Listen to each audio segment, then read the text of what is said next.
Tout à fait, oui. Oui. Voilà, vous voulez donc des renseignements sur le camping.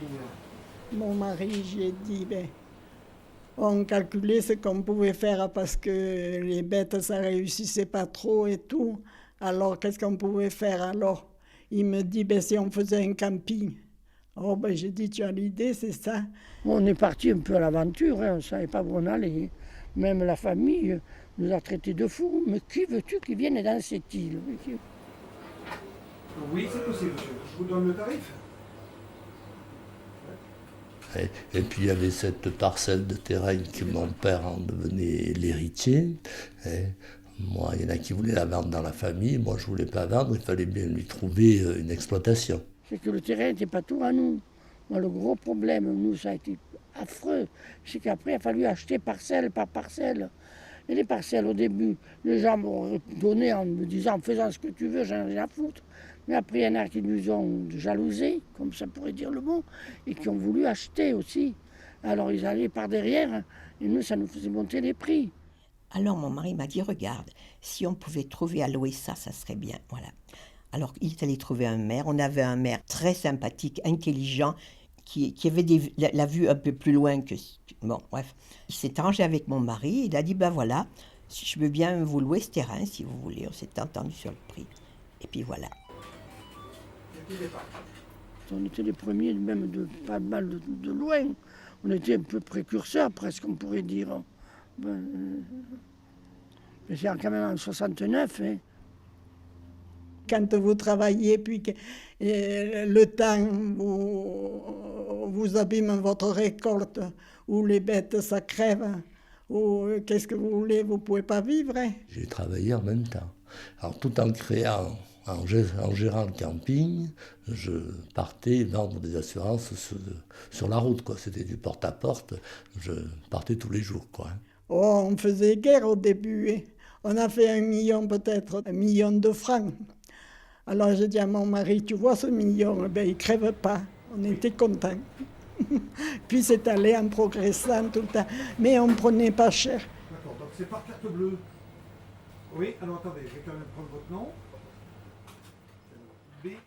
Ça m'a rien fait de quitter la ferme. Après, on a loué les champs. Et puis, on a vendu les brebis. Et puis, les gens ils ramassaient le foin. Nous, on ne le ramassait plus. Et là, c'est là qu'on a mis les caravanes dedans. Au bout de 5-6 ans d'exploitation du caravanège, on est arrivé à une vitesse de croisière à peu près correcte. Et donc j'ai arrêté l'activité de salarié, d'activité d'assurance. À un moment donné, il fallait choisir, quoi. Ou je continuais dans les assurances, ou je continuais là. J'ai d'ailleurs pas mal hésité. On faisait plus avec le camping que ce qu'on faisait de la ferme autrement. Voilà, là c'est le sanitaire 2.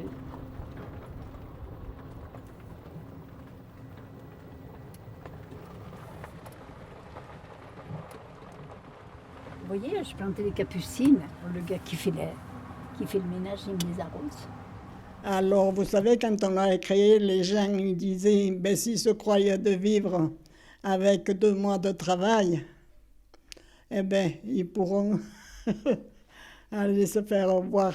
Et puis en 70, on a eu un monde fou.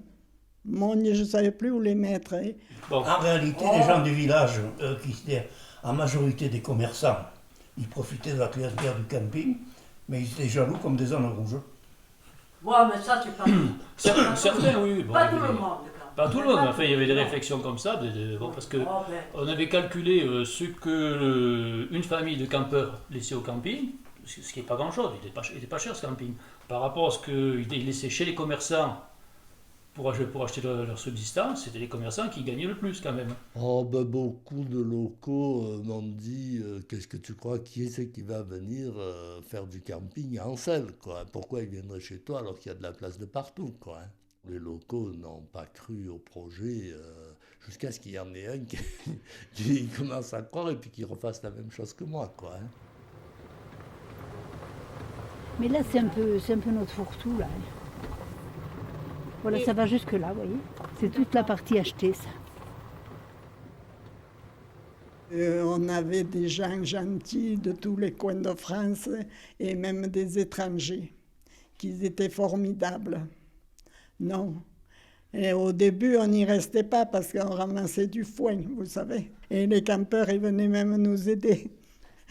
Non, c'était familial au début, le camping. On mangeait avec eux régulièrement, on mangeait avec les campeurs. C'est une vie de famille, quoi. Mais vraiment nombreux. On a eu une très bonne clientèle. Des gens que je vois encore, hein, qui ont acheté. Oh là, on a compté, on a eu plus de 100 clients qui se sont fixés à Briand. Pas définitivement, mais qui ont acheté quelque chose dans le coin. Dans la vallée, ou même à Briançon, à Monétier. Je les avais comptés, ils étaient plus de 100. Et ça, c'est un plaisir. J'ai toujours aimé le contact humain, quoi. Et puis, disons, les personnes, vous discutez avec eux, on voyage comme ça. J'ai vu apprendre à faire de la bicyclette là sur le circuit, et puis revenir aujourd'hui avec, bientôt leurs petits-enfants, ils vont revenir apprendre à faire de la bicyclette. Je les mets sur 40 ans, 45 ans, je les ai tous petits, mariés, enfants, je vous dis tout à l'heure, je vais avoir les arrière-petits-enfants. Bonjour, monsieur. C'est sec, regardez-moi ça. D'habitude, c'est tout vert. On a un animateur aussi, là, qui fait l'aquagym le matin. Christophe! Bon, il y a eu la libération des prix, et on est parti des prix bloqués au prix libre. Ça a changé la chose parce que ça nous a permis d'augmenter les prix et de rendre des services meilleurs, quoi, hein, d'investir, parce que quand les prix étaient bloqués, on ne pouvait pas investir, les rentrées étaient minimes juste pour survivre. Hein.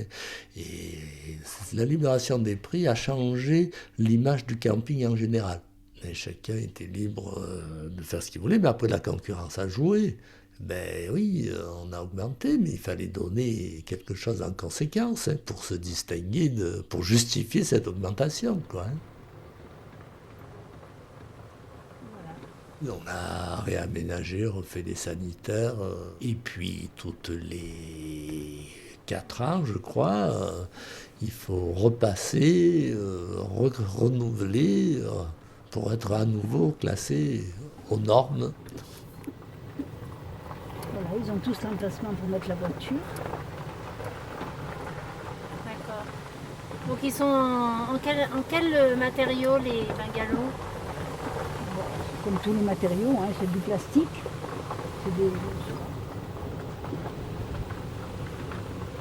Ça fait un petit village, hein. Ouais.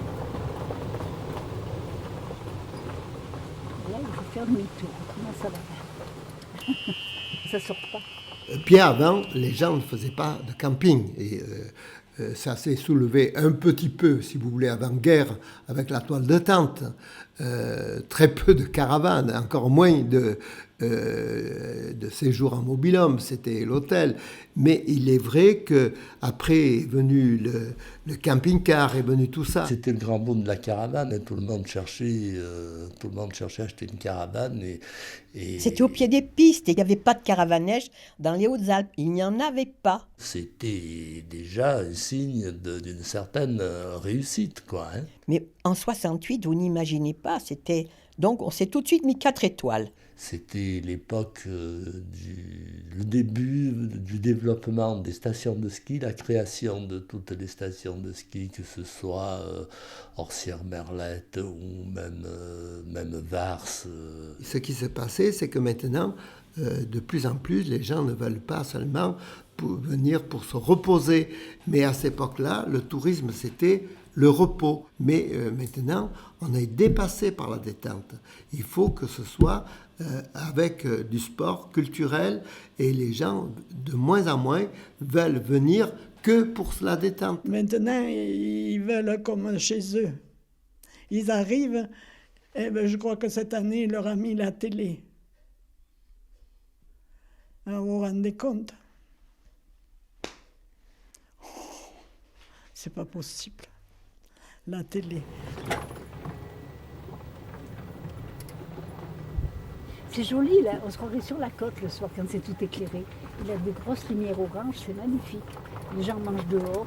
C'est la partie locative qui permet de réaliser un chiffre d'affaires et de dégager de quoi vivre. Parce que l'activité camping s'est transformée aussi quand même en location de mobil-home, location d'habitation légère de loisirs. Si c'était la partie camping uniquement, ça serait fermé aussi. Ok, confirmation. Donc et nous on est là. Est-ce que c'est Juste possible d'envoyer derrière, il y a un mail? bloc sanitaire. Oui. Vous êtes allé voir Là, notre tout au site? fond, il y a le Non, vestiaire. c'est bien. Moi, le camping, mais je le regrette vraiment. Moi, chaque place, il y a presque un roman à chaque place, entre celui qui me l'a vendu et et après, bien entendu, tous ceux qui l'ont habité. Je vais toujours voir mon camping. Il y a des campeurs, j'y vais. Il n'y a pas de campeurs, j'y vais quand même. J'y suis tout le temps. Pour moi, c'est ma vie et je dis toujours à ma fille, tu feras ce que tu veux, mais de mon vivant, je ne veux pas le voir vendre. Ça, c'est ma... J'ai eu des gros malheurs et c'est ici où j'ai pu refaire surface. Ah non, mon camping, c'est tout pour moi. Mon camping, c'est mon trésor. Oh mon Dieu, mon Dieu.